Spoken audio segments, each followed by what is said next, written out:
Halo, selamat pagi, siang, sore untuk semuanya. Nah, sekarang kita bakal bahas UX case study yang namanya itu ini Crowdy, platform untuk pendanaan untuk petani. Crowdy ini kalau saya nggak salah baca-baca waktu itu adalah platform untuk penggalangan dana ya. Nah, di sini eh, oke, dia melakukan redesign. Oke, ini ada typo ya, tapi oke lah. Nah, jadi ini redesign ya. Nah, tapi menurut saya ini kalau bisa redesainnya sendiri ini ditempatkan di judulnya langsung aja gitu. Jadi tanpa harus ngelihat dulu gitu ya, gambar atau ke apa namanya ini hero image-nya gitu. Jadi kalau bisa ini udah disertakan di judulnya langsung kayak gitu. Oke, jadi ini kita udah dapat ya, dia mau ngeredesign website Crowdy yang udah ada sekarang. Nah, kita simak satu persatu ya ini. Halo Dita, saya Oke, ini jadi emang untuk program internship-nya dia. Oke, saya akan membahas studi kasus mengenai Cloudy, sebuah platform untuk mana.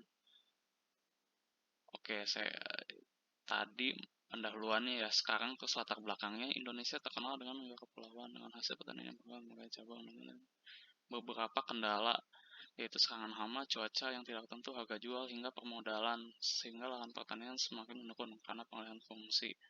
Oke, di paragraf ini kita bisa tahu ya bahwa petani Indonesia itu punya masalah gitu. Yaitu pertama ada serangan hama, cuaca, harga jual, hingga permodalan, sehingga lahan pertanian semakin menurun karena pengalihan. Eh, oke, di sini saya agak kurang paham nih.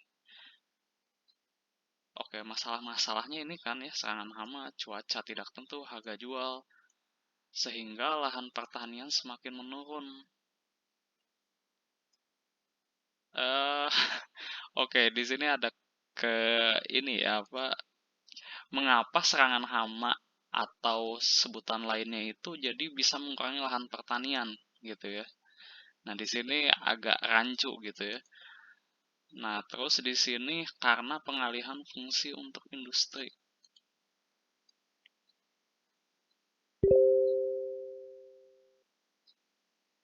Oke, mungkin maksudnya ini ya terpisah ya.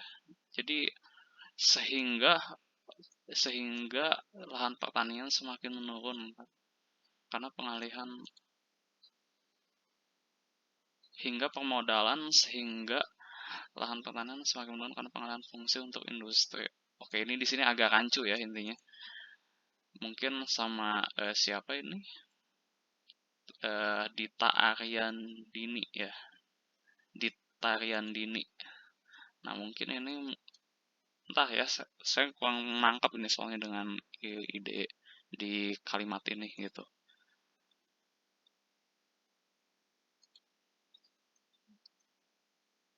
Oke, kita lanjut dulu. Kepala BPS Haryanto mengatakan penurunan luas lahan tersebut dipicu oleh gencar alih fungsi. Menurunnya jumlah petani nantinya akan berdampak pada jumlah produksi. Untuk itu, pemerintah telah berupaya untuk meningkatkan produktivitas pertanian dengan meningkatkan, namun lagi-lagi petani tidak dapat merasakan bantuan tersebut karena harus memenuhi syarat yang ditetapkan, sehingga pemerintah meminjam ke pihak lain. Sebenarnya, hmm, oke, jadi di tarian din ini bilang kalau di sini tuh intinya terjadi penurunan eh, luas lahan pertanian Indonesia gitu. Karena sebabnya yang saya highlight ini ya. Nah, terus Dita Aryandini itu mungkin berasumsi bahwa karena lahan pertanian di Indonesia ini semakin menyusut, maka produktivitas petani pun menurun sehingga eh, sehingga makanya sama pemerintah itu diberi bantuan pinjaman gitu supaya produktivitas petaninya meningkat gitu. Namun lagi-lagi terkait dengan ini ya, ini kan gagasan utama ini luas lahan pertanian ya. Lalu kenapa tiba-tiba disangkut pautkan dengan produktivitas petaninya sendiri gitu.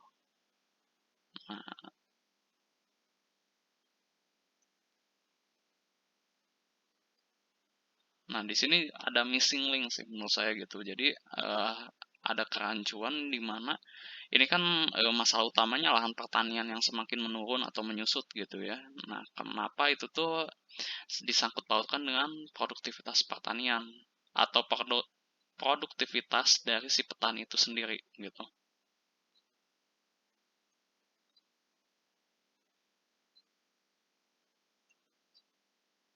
Nah, itu mungkin yang perlu dijabarkan sama Dita Ariandini.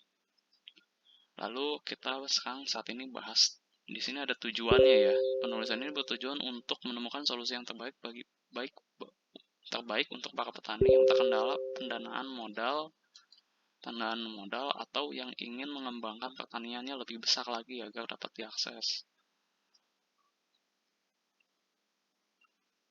Hmm, ya itu tadi sih, ini ada kerancuan sih. Ini masalah pokoknya itu yang tadi ingin diselesaikan itu adalah masalah produktivitas lahannya kan. Tapi kenapa ini jadi ke petaninya gitu. Nah, lalu tadi juga di judulnya itu kan memang mau nge-redesign website ya. Nah, kenapa di sini redesign website tiba-tiba menjadi menemukan solusi yang terbaik untuk petani gitu? Apakah redesign website ini akan membantu petani untuk menemukan solusinya dalam mencari pendanaan atau gimana maksudnya? Di sini kurang dijelasin juga. Oke, kita lanjut dulu ke desain proses. Di saat ini saya menggunakan design thinking sebagai pendekatan desain proses yang saya lakukan. Dengan metode ini saya akan berusaha memahami apa kebutuhan user.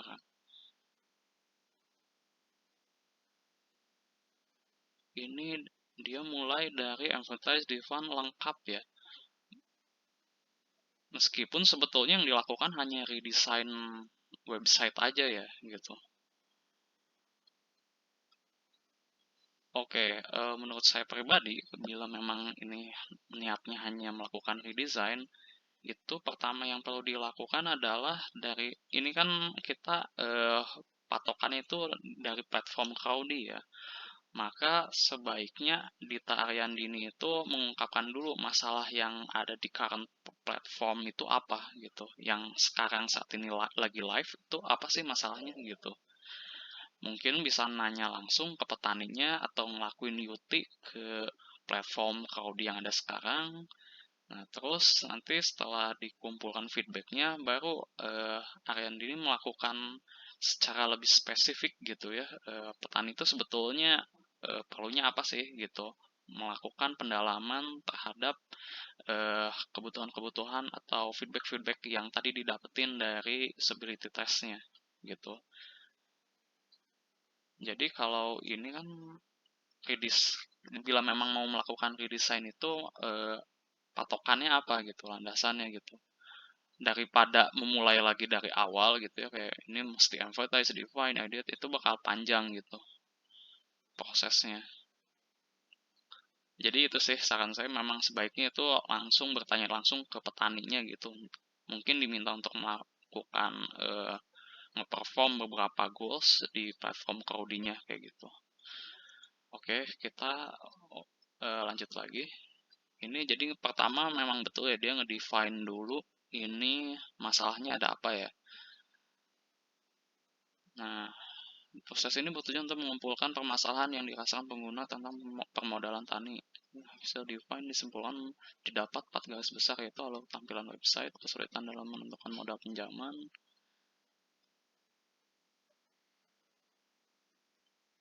Oke, ini define ini card-card ini tuh apakah memang hasil olah pikirannya dari Ditarian Dini atau dari mana gitu. Rendahnya pengetahuan penguasaan, pertama kali saya agak bingung harus ngapain belum. Nah, ini nggak dijelasin prosesnya ini gimana gitu, background proses hingga tampil card-card yang kita sekarang lihat di sini gitu.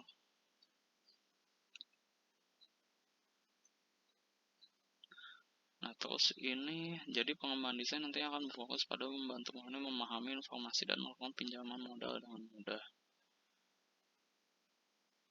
Oke. Jadi dari define ini pada di sini itu adalah jadi menyimpulkan solusinya adalah dengan membuat website.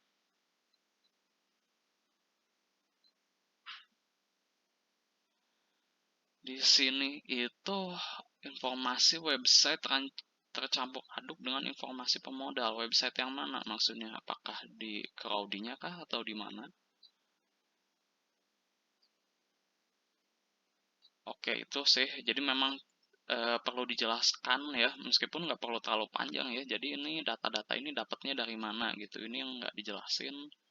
Dan tiba-tiba jump to conclusion bahwa kita mau ngelakuin pembuatan desain website yang tampilannya minimum kuota dan dapat dipercaya.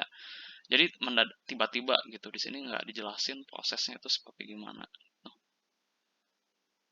alasan-alasan yang mendukungnya apa gitu.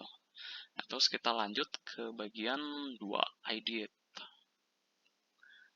Nah, di ini tuh di bagian ideate biasanya memang desainer atau peneliti itu mulai merumuskan solusi-solusi dari problem yang udah didefinisikan di sebelumnya. Nah, tapi ini di sini itu dia udah ideate ya sebetulnya. Terus tapi di section ini berarti ngebahas apa ini? Fitur cari tahu modal yang disepakatkan sesuai luas lahan, meng-highlight cover untuk ajakan pinjaman, fitur yang membantu petani untuk memantau proyek taninya, pendaftaran terintegrasi dengan internet. Ini fitur-fiturnya ya, jadi di dalam si website itu, gitu ya. Oke, ini dasarnya apa ini? Setelah memahami apa ya masalah pengguna dan menganalisis informasi-informasi tersebut, sekarang saatnya mengusulkan ide-ide solutif yang dapat digunakan untuk mengatasi berbagai masalah.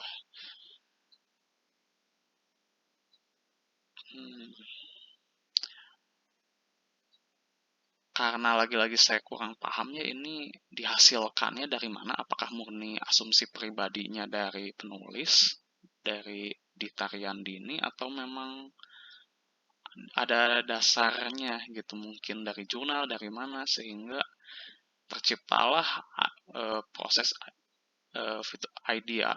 ideation fitur-fitur ini gitu.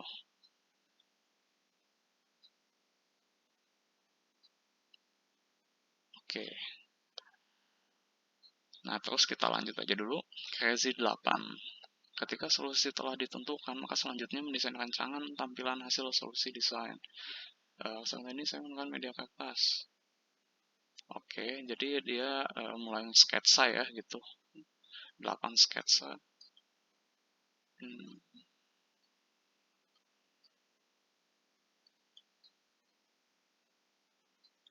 Ini DL ini apa ya?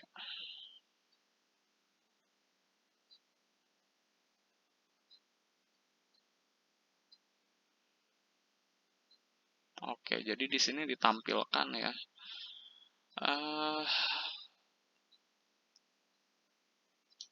Oke, oh ada gambar Dita. Oke, jadi saya baru nangkep nih.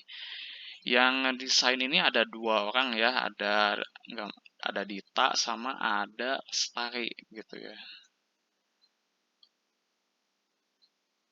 Oke, tidak ada masalah untuk ini. Terus user flow. Pada kasus ini saya membuat user flow, mengajukan pinjaman modal, melihat rekomendasi modal, atau memantau perkembangan pertanian. Nah, untuk ini start, user membawa ke halaman utama, klik ajukan pinjaman, klik komoditas budidaya, form data pribadi, lanjut. Ini udah mudah dipahami sih ya flow-nya. Ini oke, good. Nah, wireframe bukan cara desain.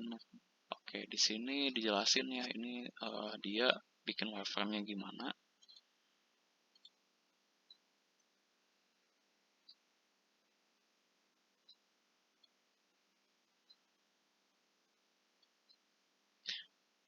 Nah, ini nilai plusnya adalah di sini dijelasin juga bahwa oh yang lagi terjadi di sini apa. Ternyata ini menjelaskan tentang pengajuan modal. Nah, ini sangat penting sih teman-teman. Jadi supaya kita yang awam ini ngerti gitu. Oh, ini tuh lagi menjelaskan tentang pengajuan modal gitu.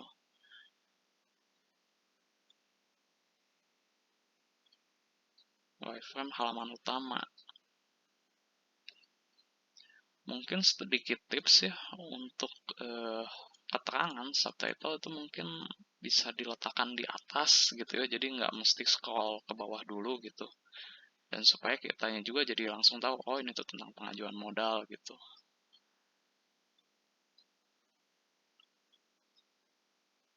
karena kan ini lumayan panjang juga kan ya si mockupnya. Oke, terus langsung ke prototype, merupakan produk yang dikembangkan dengan versi yang diperkecil atau juga bisa dengan versi simulasi. Oke.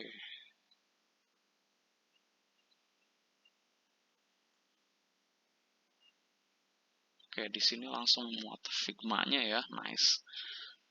Tapi semoga ini nggak banyak ya ini. Oh. Karena kalau banyak ini pasti bakal sangat berat gitu untuk dijalankan. Nah, tapi ini terpotong ya.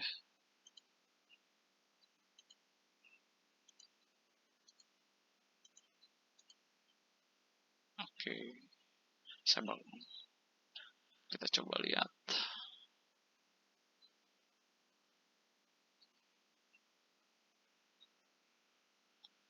Oke, di sini saya nggak akan mengomentari dulu UI-nya ya, melainkan kita di sini berfokus pada penulisan penelitiannya. Tapi ini udah nice sih ya dari segi presentasi ininya. Kalau di hover ini ada ininya apa keterangannya. Ini sangat membantu kita untuk memahami yang berusaha disajikan sama desainer itu apa gitu. Dan ini kayaknya ini udah berjalan cukup baik ya prototype-nya. Oke, kita lanjut dulu. Nah, terus di sini langsung ke testing. Proses riset dilakukan dengan menggunakan metode interview dan usability test.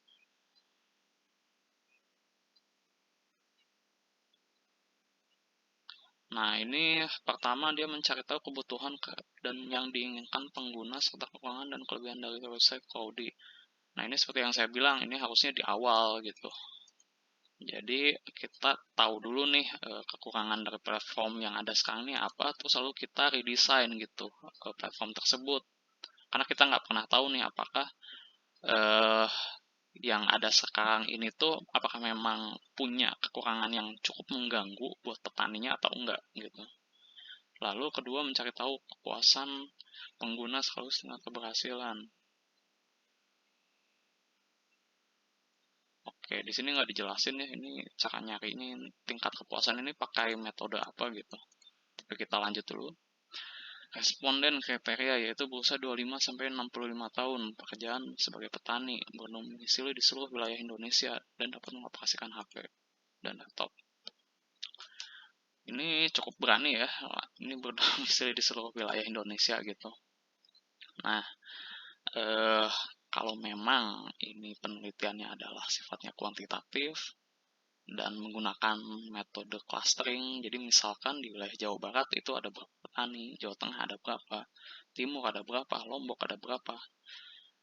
Nah, itu bisa aja gitu cakupannya seluruh wilayah Indonesia. Namun saya nggak tahu nih ini tani siapa aja gitu yang dilibatkan, ini nggak ada keterangan ya, sama sekali nggak ada keterangan tentang respondennya.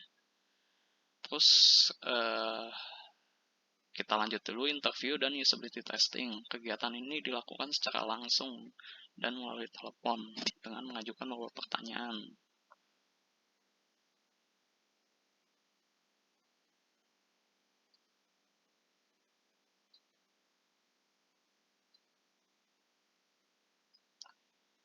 Melalui telepon ya. Oke. Okay. Jadi kayaknya Dita ini memang dia langsung nanya gitu ya suatu pertanyaan lewat telepon, terus dijawab sama petaninya itu dari 1 sampai 7 berdasarkan pernyataan yang diungkapin sama Dita. itu nggak ada masalah sebetulnya.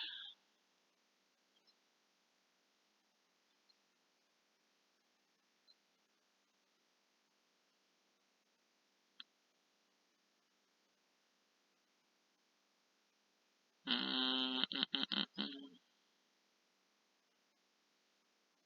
Oke, ini UT-nya ya.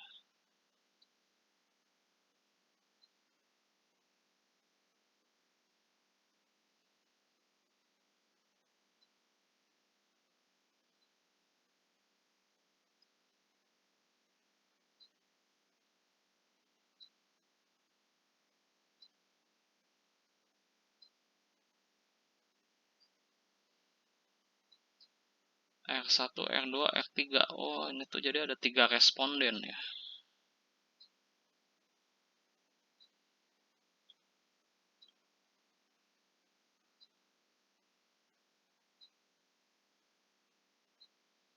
Oke, ini jadi ada aktivitasnya yang dilakukan. Nah, cuma yang saya bingung adalah ini kan pakai telepon ya. Gimana caranya melakukan UT lewat telepon gitu? Apa maksudnya Google Meet atau gimana gitu? Tadi awalnya saya berpikir bahwa secara telepon itu adalah untuk nanyain pakai apa namanya? Yang pertanyaan kuesioner ini gitu. Nah, tapi untuk UT-nya sendiri itu menggunakan apa itu di sini nggak dijelasin. Terus iterasi untuk menindaklanjuti. Oke, di sini ada revisinya ya dari masukan-masukan tadi gitu. Mengubah ilustrasi dengan icon tiap langkah, mengubah kata analisis penilaian dengan kata survei. Di sini ada penjelasannya, bagus.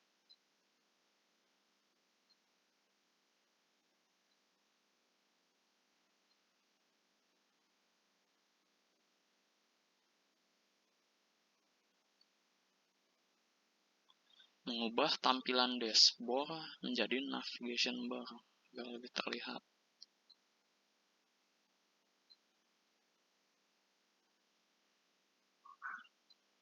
Oke, jadi ini ininya ya, hasil iterasinya. Oke, kesimpulannya adalah petani merupakan pahlawan dengan pangan kita. Jika jumlah petani dan lahan semakin berkurang, ini untuk potensi pangan agar lebih maju. Untuk itu perlu dihadir sebagai platform menjembatani petani untuk mengajukan pinjaman.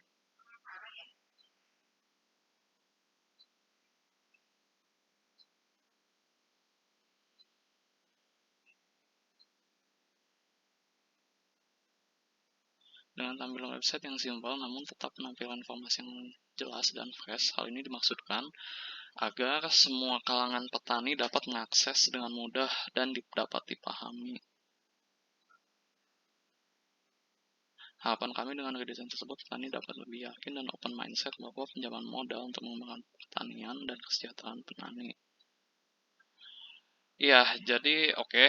Jadi ini saya simpulkan aja ya, bahwa memang eh Dita Aryandini ini lagi mencoba untuk meredesain dari platform Crowdy yang ada. Nah, lalu setelah saya baca ya, ini karena saya spontan gitu bacanya, yang artinya saya belum pernah baca artikel ini sebelumnya. Jadi memang ini saya bacanya agak lama ya, karena saya berusaha untuk memahami dulu ini maksud yang ditulisnya apa. Nah, setelah saya baca-baca tadi ya, gulir sana gulir sini, nah maka saya menyimpulkan beberapa rekomendasi untuk Dita Aryandini supaya bisa meningkatkan lagi value dari portofolio ini. Yang pertama adalah dari pendahuluan nggak ada masalah, paling latar belakang aja sih. Ini latar belakang ini tuh jadi antara solusi redesign yang diajukin sama Dita Aryandini dengan latar belakangnya yang memang notabene ngebahas tentang luas lahan pertanian gitu, kemudian dihubungkan dengan produktivitas pertanian, ini menurut saya masih kurang gitu, masih kurang nyambung gitu, kurang relevan dengan solusi yang ditawarkan gitu. Nah, kalau misalkan masalahnya adalah ada pada platformnya, misalkan misalkan Dita Aryandini bilang bahwa platform Crowdy yang ada sekarang ini belum cukup bisa dipahami oleh petani. Nah, petaninya tapi dispesifikin ya, petaninya itu petani milenial atau mungkin petani yang udah lanjut usia atau siapa gitu petaninya ini gitu. Nah, itu perlu dispesifikin lagi gitu. Ya, jadi untuk cakupannya ini yang tadi dibilang itu siapa respondennya itu ya, tadi eh,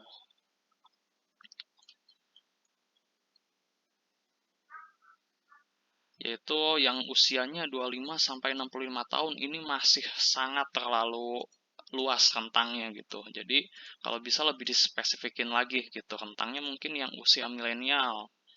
Ambillah usia 17 sampai 25 tahun misalnya ya. Nah, pekerjaan sebagai petani dan berdomisili di seluruh wilayah Indonesia ini sangat luas sekali eh, cakupan geografisnya gitu. Yang nantinya malah ini akan berpotensi bias apabila jumlah responden yang diambil ini kurang terlalu sedikit gitu. Apalagi di sini kan jumlah responden itu ada 3 ya gitu, hanya 3. Sementara untuk yang kayak gini, untuk levelnya yang seperti ini itu biasanya harus menyebarkan angket hingga ratusan atau ribuan responden gitu. Jadi ini kalau bisa nih lebih dispesifikkan lagi gitu ya, mengenai target respondennya gitu, dikerucutkan kembali, karena kalau ini berpotensi nanti hasilnya sangat bias gitu, nggak tercermin gitu. Oke, jadi itu saran saya pertama itu dari perbaikan dari segi eh, cara menjelaskan ya, cara menjelaskan background masalah, antara background masalah dengan solusi yang ingin disajikan gitu ya. Jadi buat saya itu ya, yang pertama kalau misalkan memang ada ditemukan masalah di platform Kaudi yang sekarang, ya ungkapin aja. Nah, jadi karena penjabaran latar belakangnya tadi kurang kuat ya, maka ini berpengaruh juga ke desain prosesnya gitu. Nah, akibatnya adalah yang seharusnya sebetulnya dipecahkan itu eh, tidak perlu lagi melakukan advertise, define, idea, segala macam gitu, melainkan cukup hanya berfokus pada hasil UT ya, eh, pada platform Crowdy ya, yang seperti tadi sebelumnya saya jelaskan itu eh, jadinya ini terlalu panjang gitu. Nah, tapi ini dikembalikan lagi ke Dita Aryandini ya, yang sebetulnya berusaha untuk diungkap di sini apa gitu. Karena bila di sini kan ditulisnya itu penulisan ini bertujuan untuk menemukan solusi yang terbaik untuk para petani yang terkendala pendanaan modal atau ingin mengembangkan pertaniannya lebih besar lagi. Nah, maka dari itu eh, bila mana memang tujuannya itu adalah demikian, maka kalau yang saya lihat gitu ya, dari proses defining masalahnya, ini rendahnya pengetahuan dan penguasaan teknologi on farm. Masih agak bingung harus diapain halamannya. Menjangkau sana nilai dan kesalahan mengartikan sebuah kalimat. Terus informasi di website tercampur aduk dengan informasi pemodal. Ini tuh nggak ada clarity gitu. Sebetulnya pertanyaannya itu sebetulnya yang diajukan sama Dita Aryandi ini ketika menanyakan langsung ke petaninya itu apa gitu pertanyaan-pertanyaannya. Di sini nggak disertakan juga instrumennya, jadi kita sebagai orang awam itu nggak tahu gitu mengapa tiba-tiba ini bisa jadi solusinya gitu.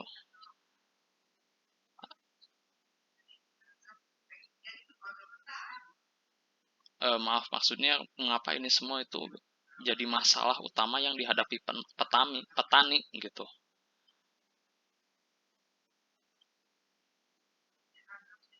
Itu. Ya, satu lagi. Jadi ini kan ada nih ya, pertanyaan kuesioner yang sifatnya kuantitatif seperti ini.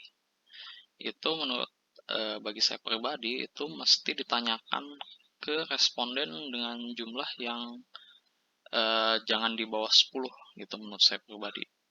Karena apa? Karena sekali lagi hasil yang didapatkan itu akan berpotensi bias. Nah, karena ini hanya 3 gitu, ini menurut saya masih sangat kurang gitu. Terlebih lagi bila mana memang jangkauan respondennya itu sangat luas gitu ya, seperti contohnya ini gitu. Nah, jadi kalau bisa sih untuk di project spesifik, saya merekomendasikan jumlah responden berkisar paling sedikit itu 12 gitu. Supaya hasil yang didapatkannya juga bisa lebih terpercaya kayak gitu. Oke sih, sekian. Semoga bermanfaat. Itu aja dari saya. Terima kasih.